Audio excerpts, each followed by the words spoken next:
சரி விளக்கு பற்ற வைக்கலாம் அப்படின்னு சொல்லி எண்ணெய் மட்டும் ஊற்றிட்டு வெளியில் போயிட்டு வந்தோன்னே விளக்கு தானாக எரிஞ்சிட்ருக்கு.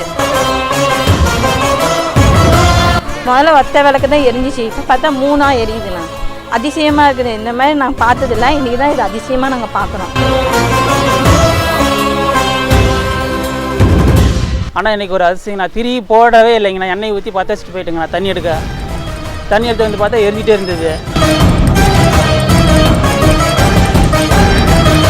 அது திரியே போடலைங்கண்ணா, எண்ணெய் மட்டும் ஊற்றி வச்சுருப்போம். அது பாட்டுக்கு எரிஞ்சிட்டே இருக்கு. இன்னுமே எரியுது. 6 மணிக்கு பற்ற வச்சது நைட்டு 9:30 போது இன்னும் எரிஞ்சிக்கிட்டே இருக்கு.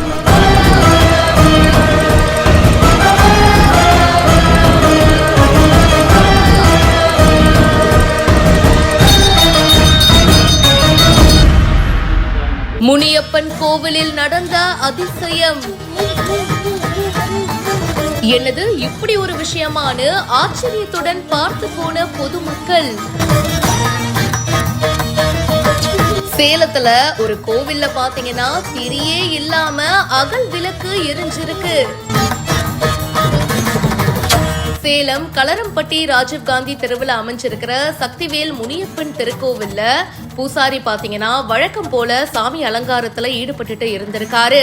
விளக்குல எண்ணெய் ஊத்திட்டு பக்கத்துல தண்ணி எடுக்க போயிருக்காருங்க. திரும்பி வந்து பார்த்தா விளக்கு திரி இல்லாம எரிஞ்சிட்டு இருந்திருக்கு அப்படின்னு சொல்றாங்க.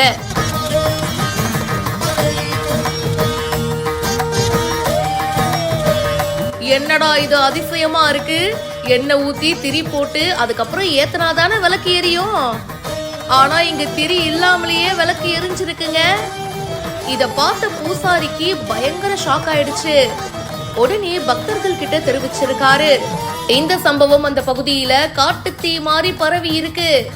என்னது இப்படி ஒரு அதிசயமா அப்படின்னு சொல்லிட்டு உடனே அந்த கோவிலுக்கு பல பக்தர்கள் வருகை தந்திருக்காங்க. அந்த அதிசயமான விளக்க பார்த்துட்டும் போறாங்க.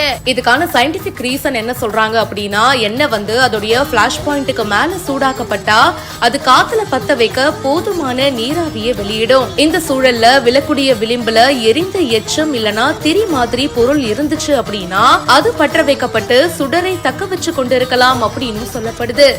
இந்த சம்பவம் அந்த பகுதியில பெரும் பரபரப்பை ஏற்படுத்தி இருக்கு. இதை பத்தி உங்களுடைய கருத்துக்களை கமெண்ட் செக்ஷன்ல பிரியா என் கூட பதிவு பண்ணுங்க. மேலும் பல இன்ட்ரெஸ்டிங்கான விஷயங்களுக்கு இப்பவே பிஹைண்ட் ரூட்ஸை ஃபாலோ பண்ணுங்க.